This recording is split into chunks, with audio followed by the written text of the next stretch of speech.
যে আপনারা এই জুটি, রোম্যান্টিক জুটি, বছরের পর বছর যাত্রা জগতে, এই যে রোম্যান্টিক জুটির এই সাফল্য, এটা রেসিপিটা কি, মূল রেসিপিটা কি বলবেন আপনি? সবচেয়ে আমার তো মনে হয় যে কোনো ইগো নেই, এটা একটা বড়। সবসময় একটা কাজ করবো, একটা ভালো কিছু, আর যে কাজটা সবার থেকে একটু আলাদা, এরকম একটা টার্গেট থাকে। ধরুন নামের selection, title of the drama, সেটা একেবারে আধুনিক ভাবনা নিয়ে তৈরি হওয়া। গল্পের মধ্যে আধুনিকতা, অভিনয়ের ভেতরে আধুনিকতা, প্রযোজনাকে উপস্থাপনার ক্ষেত্রে আধুনিকতা, সমসাময়িকতাটা আমাদের কাছে মূল ক্যাশ। আপনি কি বলবেন? ওটাই, ওই যে প্রথম যেটা অনর বলে, অ্যাকচুয়ালি আমাদের জয়েন্ট ইন্টারভিউ মিলে মোটামুটি বক্তব্যগুলো একই হবে, কারণ এইরকম ভাবেই দিয়ে আসছি। তো যে ওই প্রথম কথাটা বলো যে কোনো ইগোর সমস্যা নেই, মানে আমি যেটা বলবো সেটাই শেষ কথা, তোমারটা শুনলাম না, বা তুমি যেটা বললে সেটাকে মানলাম না। আমরা দুজনেই কাজের ক্ষেত্রে ভীষণ ভাবে আলোচনা করি, মানে কেউ কারোর ভুলটা ধরিয়ে দিলে কেউ কখনো বিরক্ত প্রকাশ করি না, বোঝাপড়াটা ভীষণ ভালো।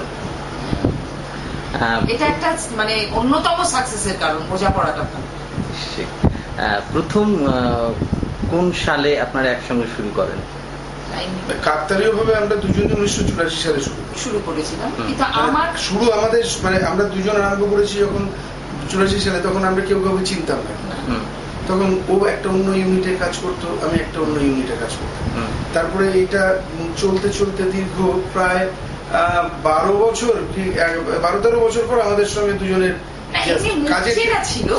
কাজের ক্ষেত্রে হাই হ্যালো সম্পর্ক ছিল, মানে সেই অর্থে মানে কাজে এলাম 12-13 বছর পর। আচ্ছা, কিভাবে এই ব্যাপারটা ঘটলো? 97-এ আমরা একসঙ্গে জুটি হয়। ওই কিভাবে বলতে সুন্দর, সেরকম ভালো বলতে হবে। ওই মানে আমি তো দীর্ঘ বললামই যে আমার তো ওঠাটাই ভৈরব গঙ্গোপাধ্যায়ের কলম থেকে, মানে মানুষ পশ্চিমবাংলার মানুষ চিনেছে কিন্তু আমাকে ভৈরব গঙ্গোপাধ্যায়ের কলমে, মানে উনি এত ভালো ভালো ক্যারেক্টার আমার জন্য লিখে দিতেন। তো ওই ভৈরব গঙ্গোপাধ্যায়ের টিমেই আমি অভিনয় করেছি দীর্ঘদিন, 7 বছর। তখন তার মধ্যে আমার অনেক অফার টফার বাইরে থেকে আসতো, কিন্তু আমি কোথাও যেতাম না, আমি ওই পড়ে থাকতাম ভৈরব মামার কলমটার লোভে, মানে জানতাম যে ভালো রোলটা পাবো, বয়সটা কম ছিল তো ওই সব অত ভাবতাম না। তারপরে যখন এরকম চলতে চলতে দীর্ঘদিন চলতে চলতে বাইরে থেকে একটা অফার এলো হঠাৎ, যে দলের টপ মানে শীর্ষ শিল্পী হওয়ার অফার এলো। সেটা সত্যনারায়ণ অপেরার প্রযোজক দিলীপ দাস আমাকে অফার দিলেন যে এরকম দলের আপনাকে আমরা শীর্ষ শিল্পী ভাবছি, আপনি কি অভিনয় ভৈরব গঙ্গোপাধ্যায়ের টিম থেকে বেরিয়ে কাজ করবেন? তখন আমি বললাম যে হ্যাঁ করবো।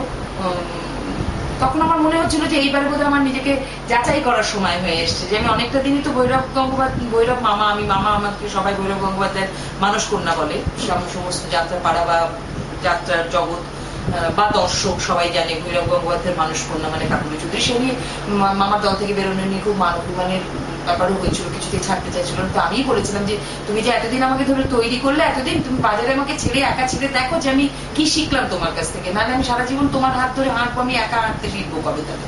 তো যাই হোক, সেটা খুব মানবিমান করে বেরোনো হয়েছিল। তারপরে ওই প্রযোজক দিলীপ দাস, সত্যনারায়ণ অপেরার মালিক, আমাকে শীর্ষ শিল্পী হিসেবে নির্ধারণ করার সময় আমার সঙ্গে আলোচনায় যখন বসলেন যে আপনি হিরো হিসেবে কাকে চাইছেন, তখন আমি অন্ধের মতো, আমি এবং আমার হাজবেন্ড মৃদুল রক্ষিত, তো উনিও এক সময় প্রডিউসার ছিলেন, এখন আর নেই, নব আনন্দ মেলার প্রযোজক ছিলেন, আমরা দুজনেই বলেছিলাম যে আমরা অনল চক্র, উনি অনেকগুলো অপশন দিয়েছিলেন, কয়েকজন হিরোর নাম বলেছিলেন, তা আমরা এক বাক্যেই বলেছিলাম অনল চক্রবর্তী। অনলকে আমি আমার ব্যক্তিগতভাবে বলছি, অনলকে আমার প্রথম থেকে ওর ইমেজের জন্য খুব ভালো লাগতো।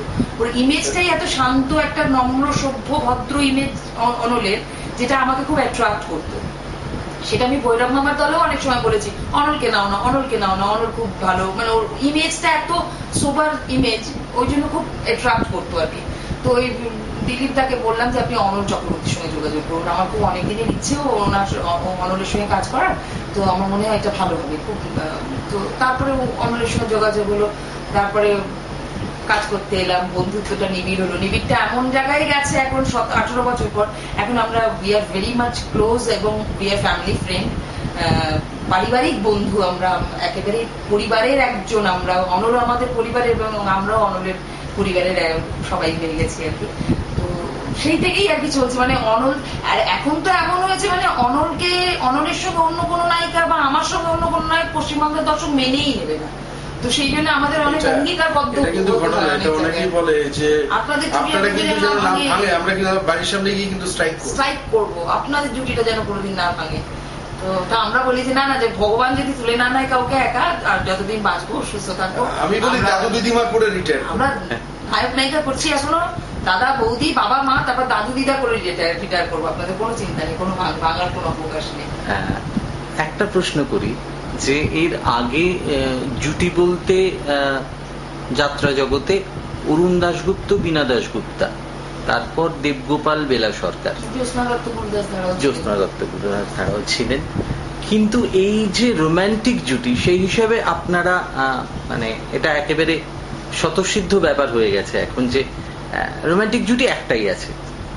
এটা এটা এটা এটা আপনাদের কতটা চাপে রাখে, মানে প্রত্যাশার চাপ কতটা আপনাদের উপর থাকে? একটা ফোন একটু রিসিভ করে নিতে পারি?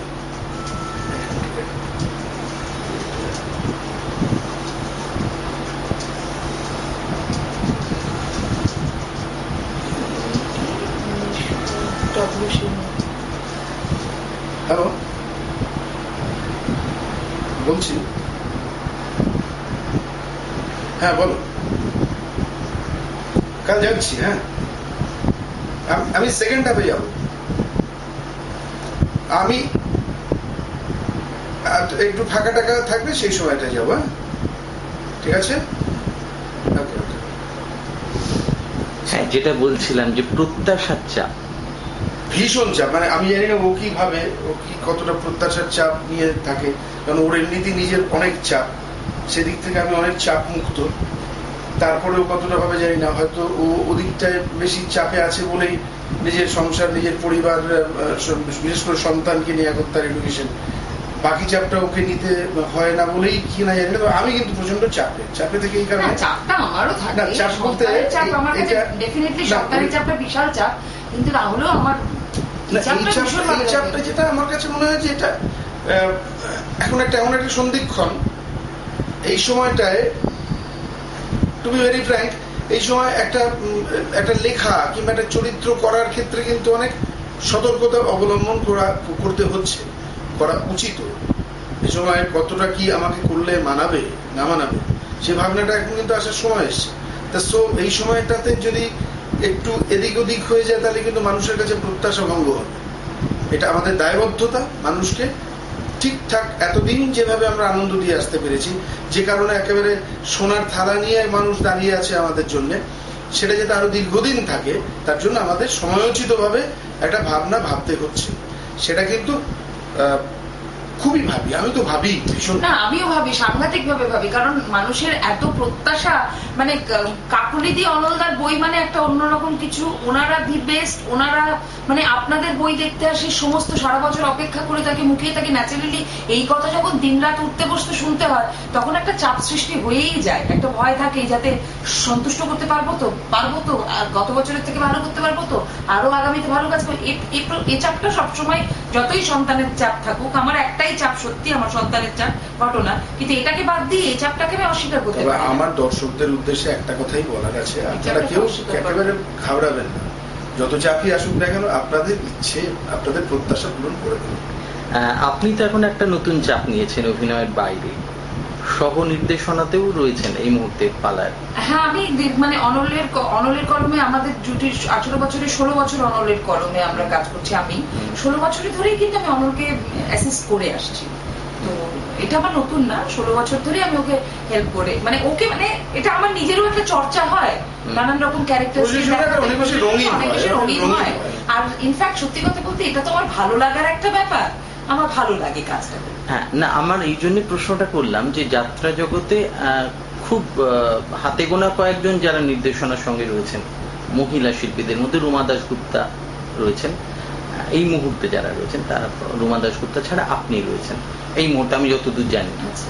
তো সেই জায়গাটা থেকে প্রশ্নটা করলাম যে একই সঙ্গে নায়িকা চরিত্রে অভিনয় প্লাস নির্দেশনার দিকটা দেখা, বাড়তি চাপ মনে হয়? না, একদম ভীষণ এনজয় করি, ভীষণ এনজয় করি, ভীষণ ভালো লাগে।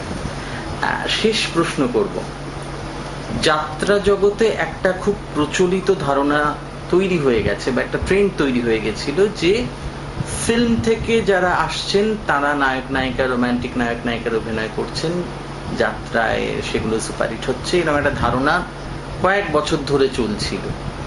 যে জায়গাটায় একটা প্রতিবাদ বোধহয় আপনারা যারা পুরোপুরি যাত্রা জগৎ থেকে উঠে এসেছেন, আপনাদের পেছনে কোনো ফিল্মের মার্কা নেই, অথচ আপনারা এই মুহূর্তে জনপ্রিয় জুটি, সবচেয়ে জনপ্রিয় জুটি, যদিও এই মুহূর্তে যাত্রা জগতে দুজন নায়ক নায়িকা রয়েছেন, মানে ফিল্মের তারা জুটি বেঁধে কাজ করেন, কিন্তু তার সত্ত্বেও তাদের একটা চ্যালেঞ্জের মুখে আপনারা ফেলে দিয়েছেন, বা আপনাদেরকে সেই অর্থে এই যে সাফল্যটা, এটাকে কেমন করে কিভাবে নিচ্ছেন, কোন দৃষ্টিভঙ্গি থেকে নিচ্ছেন? এটা অনেক বেশি সুন্দরভাবে গুছিয়ে অমর বলতে পারি।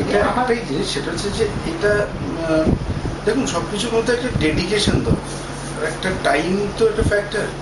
আজকে সিনেমা থেকে যারা এসেছেন যাত্রাকে আমি বলবো সমৃদ্ধই করেছেন এসে, এবং ওনাদের অ্যাকসেপ্টেন্স কতটা কি সেটা ওনারাও ভালো জানেন আর দর্শকও ভালো জানেন, সেটা নিয়ে কোনো মন্তব্যে আমি যাব না। তবে একটা জিনিস হচ্ছে, এটা আমার কাছে কোনো চাপ বলে মনে হয় না। আমি একটা জিনিস মনে করি আমরা, সেটা হচ্ছে যে একটা নাটককে লালন করা মানে একটা সন্তানকে প্রতিপালন করা। সেটা কিন্তু একটি সন্তান হলে সেটা যেমন অনেক বেশি আদরণীয় হবে, আদর বেশি পাবে, তাকে বেশি নজর দেওয়া যাবে, আর একাধিক সন্তান হলে সে আদরটা ভাগ হয়ে যাবে। সিনেমাটাও তো একটা সন্তান, সেই সন্তানের পরে যাত্রা একটি সন্তান, তার প্রথম সন্তানকে লালন করার পর দ্বিতীয় সন্তানকে লালন করার ক্ষেত্রে একটু শেয়ার তো হবেই। সেদিক থেকে আমরা কিন্তু অনেক এগিয়ে, কারণ আমাদের একটি সন্তান যাত্রা।